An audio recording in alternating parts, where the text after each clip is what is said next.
കാറിൽ വിൽപ്പനക്കായി കൊണ്ടുവന്ന MDMA-യുമായി യുവാവ് അറസ്റ്റിൽ. മമ്പാട് കാറിൽ വിൽപ്പനക്കായി കൊണ്ടുവന്ന 19 ഗ്രാം MDMA-യുമായി യുവാവിനെ നിലമ്പൂർ പോലീസും ഡാൻസ് സ്റ്റാഫും ചേർന്ന് പിടികൂടി.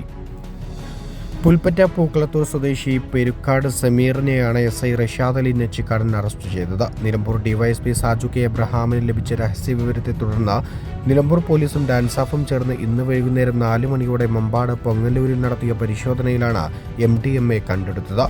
ബംഗളൂരുവിൽ നിന്നും കൊണ്ടുവരുന്ന MDMA ഗ്രാമിന് 3000 രൂപ നിരക്കിലാണ് പ്രതി വിൽപ്പന നടത്തിയിരുന്നത്. പ്രതിയുടെ കാറും കസ്റ്റഡിയിലെടുത്തു. പ്രതിയെ നിലമ്പൂർ കോടതിയിൽ ഹാജരാക്കും. ഡാൻസ് സ്റ്റാഫ് അംഗങ്ങളായ Sunil NP, Abhilash Kaippini, KT Ashif Ali, T Nibin Das, Jio Jacob എന്നിവരും ചേർന്നാണ് പ്രതിയെ പിടികൂടിയത്.